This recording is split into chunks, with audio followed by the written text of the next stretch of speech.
The Bible certainly is one of, if not, I mean, it is the book. What's your biggest problem with the way the Democrats want to redo how we vote in America? You know, Steve, I think I disagree with every single word in H.R. 1, including the words but, and the. That's Republican Senator Mike Lee of Utah, and he's about to show the Fox News audience that he's just as delusional as they are. Everything about this bill is rotten to the core. This is a bill as if written and held by the devil himself. This takes all sorts of decisions that the federal government really has no business making. It takes them away from the states, makes them right here in Washington, D.C. by Congress, apparently in an effort to ensure an institutional, revolutionary Democratic Party of sorts. A revolutionary Democratic Party that produced a bill written by Satan. And of course, the hosts of Fox and Friends failed to call him out on his crazy comments. Hello, everybody. I'm David Shuster, and thanks for joining us. Republicans like Senator Lee love invoking ridiculous religious claims into everyday politics as their party further distances itself from logic and reason. And although this incident with Lee happened recently, it is just the latest example. And strike, and strike, and strike, and strike, and strike, and strike, and strike, and strike until you have victory. The media said Joe Biden's president. Ha, ha, ha, ha, ha, ha, ha, ha, ha, ha, ha.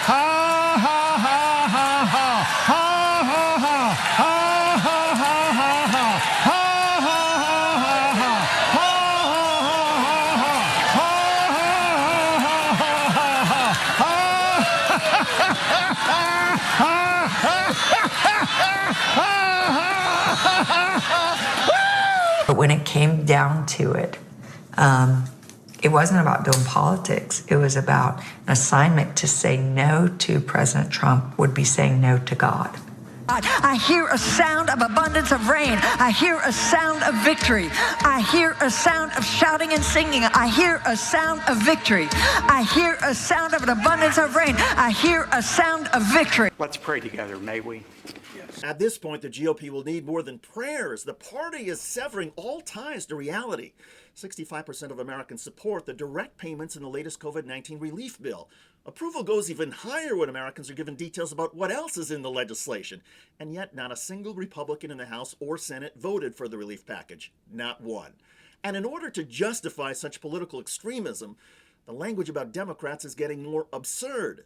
The bill was written by Satan. The legislation doesn't do anything positive. It is rotten to the core. And oh, by the way, God is on the side of the GOP, and anybody who doubts that is a non-believer who should be laughed at. Remarkable. And yet the turn towards increasingly extreme religious insults and narratives makes sense when you consider where the GOP is on policy. Right now, the Republican Party is mostly disinterested, whereas a few years ago, the GOP cared about cutting taxes, lowering the deficit, and blocking the Affordable Care Act. Polling among Republicans now shows that those issues for them are ho-hum. Ironically, the polls also show some grassroots Republican support for initiatives like raising the minimum wage and expanding health care, as long as you don't describe these efforts as being led by Democrats.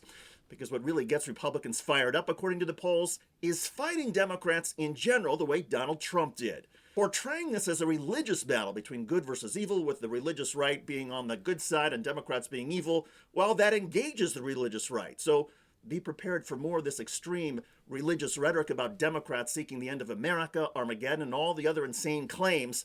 Firing up the religious right is paramount politically right now for the Republican Party. Yes, the effort often sounds crazy because it is, but it is the political reality these days. In other words, when it comes to Republicans working with Democrats for the greater good, heaven help us.